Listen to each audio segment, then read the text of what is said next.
loyalty, professionalism, isolation. Stevens has a quandary: how to banter, how to have jokes and fun with his employer. There was a time where he would be able to discuss this with his compatriots, and this is the extract describing that time. Not so long ago, if any points of ambiguity arose regarding one's duties, one had the comfort of knowing that before long some fellow professional whose opinion one respected would be accompanying his employer to the house, and there would be ample opportunity to discuss the matter. And of course, during Lord Darlington's days, when ladies and gentlemen would often visit for many days on end, it was possible to develop a good understanding with visiting colleagues. Indeed, in those busy days, our servants' hall would often witness a gathering of some of the finest professionals in England, talking late into the night by the warmth of the fire. And let me tell you, if you were to have come into our servants' hall on any of those evenings, you would not have heard mere gossip. More likely, you would have witnessed debates over the great affairs preoccupying our employers upstairs, or else over matters of import reported in the newspapers.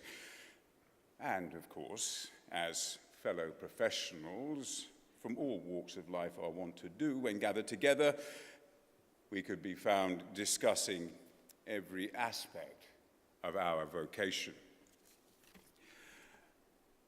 Sometimes, naturally, there would be strong disagreements, but more often than not, the atmosphere was dominated by a feeling of mutual respect.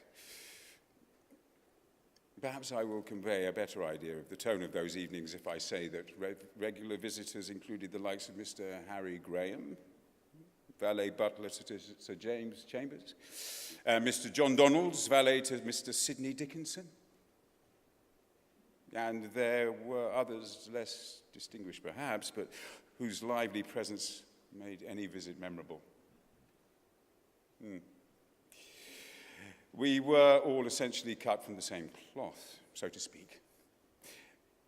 Not the way it is today, when on the rare occasion an employee accompanies a guest here, he is likely to be some newcomer who has little to say about anything other than association football, and who prefers to pass the evening not by the fire of the servants' hall, but drinking at the Ploughman's Arms, or indeed, as seems increasingly likely nowadays, at the Star Inn.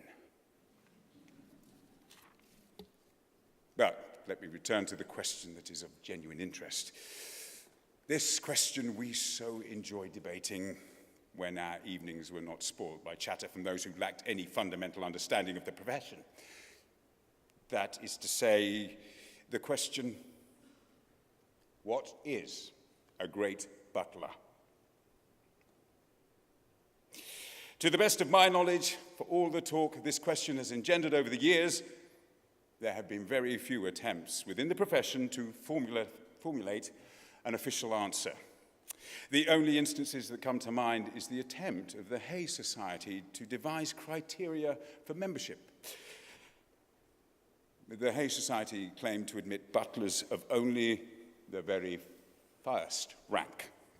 Much of the power and prestige it went on to gain derived from the fact that, unlike other such organizations which have come and gone, it managed to keep its numbers extremely low, thus giving this claim some credibility.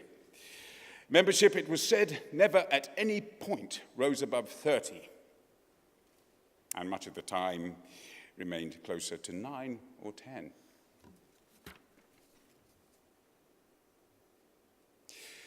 It is sometimes said that butlers only truly exist in England.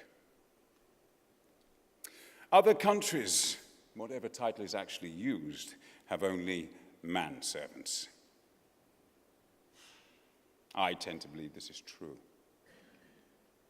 Continentals are unable to be butlers because they are, as a breed, incapable of the emotional restraint which only the English race are capable of.